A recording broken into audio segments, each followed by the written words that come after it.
Good morning students. History कक्षा 12 में पहले अध्याय के अंतर्गत सिंधु काल में हम सामाजिक विभिन्नताओं का किस प्रकार से अवलोकन किया जा सकता है, कौन कौन से तरीकों के माध्यम से अवलोकन किया जा सकता है, तत्कालीन सामाजिक विभिन्नताएं क्या थी, उसका पता लगाने के क्या क्या तरीके, किस प्रकार उसका अवलोकन होगा, उसके संबंध में अध्ययन करेंगे।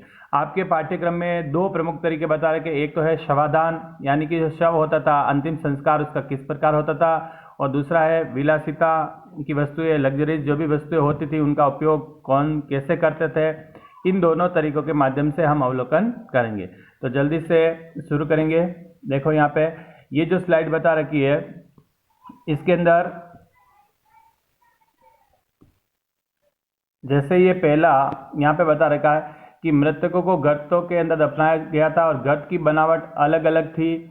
कुछ स्थानों पर गर्त की सतहों पर ईंटों की चिनाई भी की जाती थी, जो कि सामाजिक भिन्नताओं का संकेत करती है। यानी कि जो गड्ढों के अंदर जो शवों को दफनाया जाता था, कुछ एक वर्ग द्वारा ईंटों की चिनाई भी की जा सकती थी, हो सकता है वो संपन्न वर्ग हो। इसके आधार पर यह गर्तों की अलग अलग बनावट होती थी। किसी का गर्त चौकोर होता था, किसी का अलग तरह से होता था।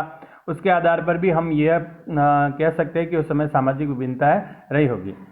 नेक्स्ट इसका टॉपिक देखो कि कुछ कब्रों में मृत भांड व आभूषण भी मिले, यानी कि जो भी शव था उसके साथ में मिट्टी के बर्तन, आभूषण वगैरह रखे जाते थे, जो एक इस मान्यता की पुष्टि करता है कि मृत्यु के बाद भी जीवन है, यानी कि पुनर्जन्म की धारणा को भी बल देता है। इसके अलावा मृत्यु के बाद भी लोग ऐसा विश्वास करते थे, क्या पता ये मृतक के ये चीज़ें काम आएगी।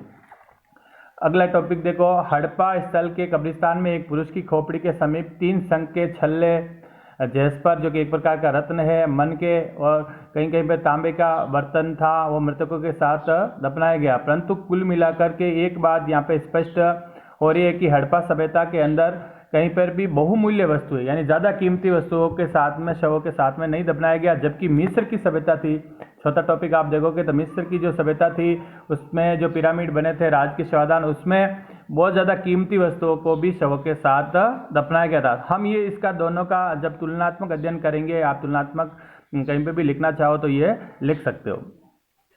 अगला 5वां बिंदु देखो, मैं थोड़ा सा इसको और जूम कर दूं। ये ज़्यादा महत्वपूर्ण है कि सिंधु सभ्यता में शवाधान के कौन कौन से तरीके थे, यानी कि अंतिम संस्कार करने के कौन कौन से तरीके अपनाए जाते थे। पहला है पूर्ण समाधिकरण, यानी कि समाधि दे दी जाती थी, पूरी तरह से दफना दिया जाता था। दूसरा आंशिक समाधिकरण, यानी कि शव को ऐसे ही जंगल में छोड़ करके पशु पक्षी जब उसको खा लेते थे, उसके बाद में जो भी अवशेष रहते थे उसको भूमि के अंदर दबा दिया जाता था। हड़प्पा से, ये मैंने अलग किताबों से जोड़ा है, हड़प्पा से आंशिक शवाधान के साक्ष्य मिले, मोहनजोदड़ो से कलश के अंदर जो कलश शवाधान के साक्ष्य मिले, और कालीबंगा से प्रतीकात्मक शवाधान के प्रमाण मिले। और तीसरा जो विधि है वो दाह संस्कार, इससे आप परिचित हो। तो ये 3 प्रकार की विधियों को अपनाया गया है। तो ये शवाधान के अंदर, शवाधान को देख करके हम सामाजिक मान्यता का पता लगा सकते हैं, सामाजिक विभिन्नताओं का पता लगा सकते हैं। अब नेक्स्ट देखते हैं, जिसके अंदर विलासिता की वस्तुओं के आधार पर हम सामाजिक विभिन्नताओं का पता लगा सकते हैं। ये देखो, इसको मैं थोड़ा सा जूम करूं। इसमें यहाँ पे पहला बिंदु दे रखा है कि सामाजिक विभिन्नता पहचानने के लिए विलासिता की वस्तुओं का महत्वपूर्ण योगदान है। विलासिता की वस्तुएं यानी कि जो उपयोग में होने वाली वस्तुएं है, सुख सुविधाओं के लिए उपयोग में की जाने वाली चीज़ें हैं, दिखावा करने के लिए, प्रदर्शन करने के लिए जो चीज़ें हैं वो सभी इसके अंदर सम्मिलित होती है।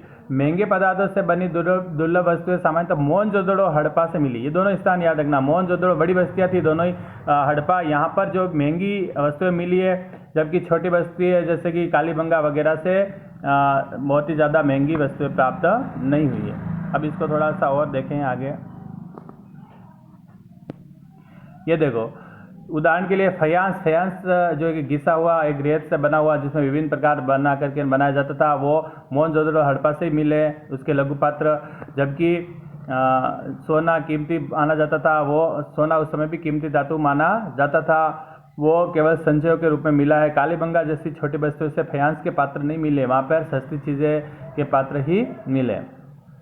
तीसरा बिंदु देखो, विलासिता की वस्तु का अगर वर्गीकरण करें तो पहले वर्ग के अंदर वो वस्तुएं जो कि मिट्टी और पत्थर से बनाई जाती थी, जिसके ज़्यादा पैसे नहीं लगते थे, जैसे कि छक्कियाँ, सुइया, जावा, और दूसरे वर्ग में महंगी वस्तुएं जैसे कि फयांस यानी घिसी हुई रेत और बालू और अन्य रंग को मिला करके जो उसके फयांस के छोटे पात्र बनाए जाते थे, उसमें बहुत ज़्यादा समय लगता होगा, श्रम लगता होगा।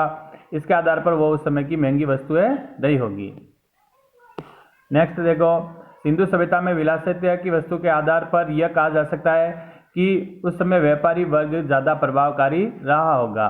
तो हम इन विलासिता की वस्तुओं के आधार पर, शवादान के तरीकों के आधार पर उस समय की सामाजिक विभिन्नताओं का अध्ययन कर सकते हैं। और भी किताब के अंदर कोई बकाया तथ्य नहीं है, लेकिन आप तर्क के आधार पर जैसे जैसे ये पाठ और विकसित होगा, आप तुलनात्मक रूप से किसी दूसरी सभ्यताओं के साथ तुलना करके भी इसको और अच्छी तरह से लिख सकते हैं। बहुत बहुत धन्यवाद। Thank you.